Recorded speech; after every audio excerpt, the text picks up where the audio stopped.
Brooklyn Independent Television. Tonight's story began many, many years ago on a cold, dark night. Our next collaboration is going to be based on Ernest Shackleton's expedition to Antarctica. And that's going to be in a couple of years because it's going to be a massive undertaking.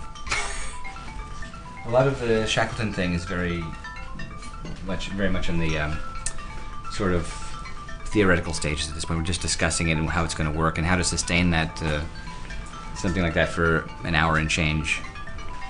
But we'll hope it works. Should we maybe get some shoe polish to bring to the studio too for things like the mitten straps and like greasing that stuff up? I have it here. Okay. Probably. I mean, we need all the pairs of stilts for the rehearsal because we'll have 8 people and we have 8 pairs of stilts, right? Mm-hmm. And the seal? Seal's not in good shape right now. The dog's gonna freak out probably. All right, I'm gonna watch it from here. I thought it'd be really nice to be able to step outside the kind of traditional format of puppetry, because the puppet stage is usually 3 feet deep. It's as deep as a guy's arm is long. So the puppets can go back and forth all day long, but they can't really go in and out. So I was thinking it would be so great if we had this beautiful set, this giant set, to be able to have the marionettes maneuver all throughout the thing and have free range of the set. And I was trying to figure out how to accomplish this without having an elaborate network of bridges and stuff. And I thought, well, we'll put the puppeteers on stilts.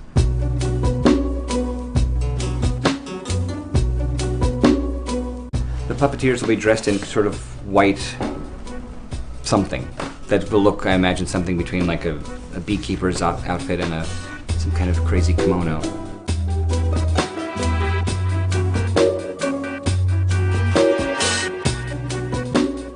The show starts with the icebergs on the ground, and they are completely down, and so they're collapsible and they rise. So they're like marionettes too. It all happens by ropes and pulleys. And when this one lifts up, it's 28 feet tall, 32 feet wide, and it's about 15 feet deep. And I can lift it up. It's a pile of paper, and I love that. That was kind of my goal. It's really easy to tour. I mean, I think I have shoved this into a rolling suitcase at some point. So it's like you can get on the airplane with the set that's going to be on the stage at BAM, and I really love that. 69 Degrees South is largely driven by the music. There's no narration and no text.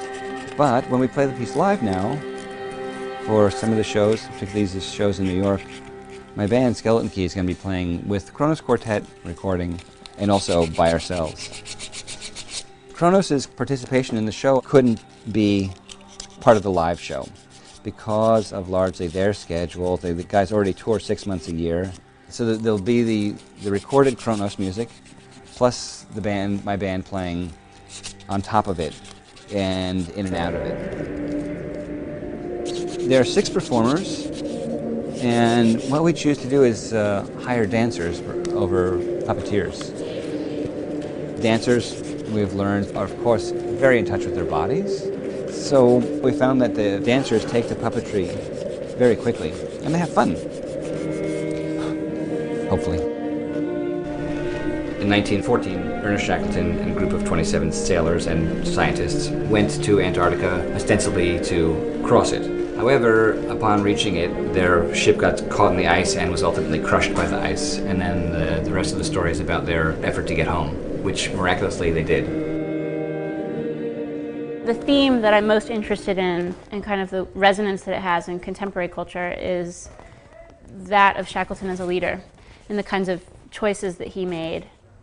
I mean, I know it seems crazy if your boat becomes frozen in the ice and crushed and you lose all of your supplies that you would do anything other than turn around and try and bring your men to safety.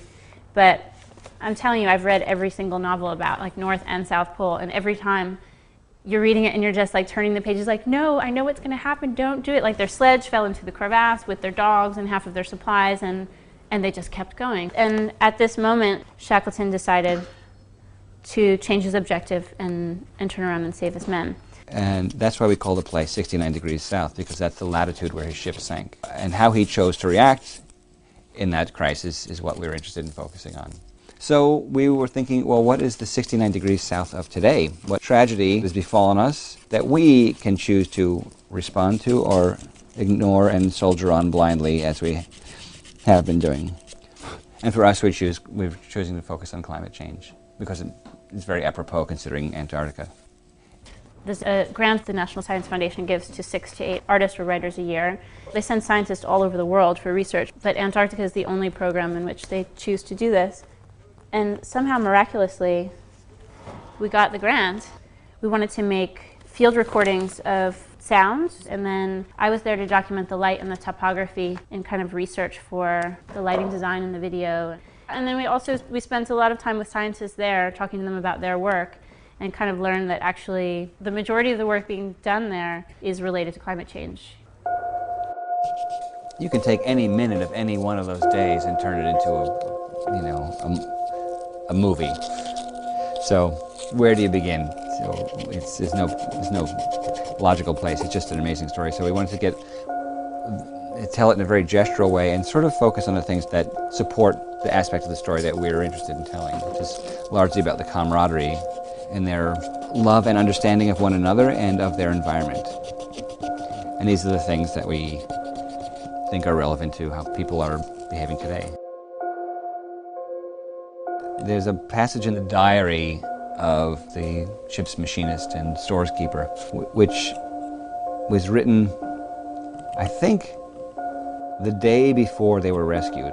The day before they were rescued, there's an entry in the journal from Thomas Dordelis that says, "Today we made a snowman, and Marston, the ship's artist, made a snow woman, and she was rather well endowed." And we had a merry time of it. And when I read that, I just wept. It's like the last of the last of the last breath of hope that these guys have, and they're making snowmen together. It's just so incredibly beautiful. These guys who are thinking they're probably going to die, and still have time to make snowmen.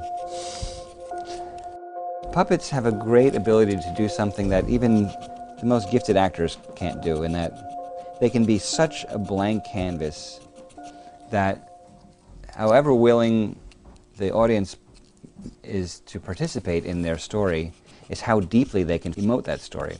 So in other words, if you earn the right to have people and get people really invested in the drama, they can be more invested than they would be if they were seeing an actor, because this is just an empty vessel here.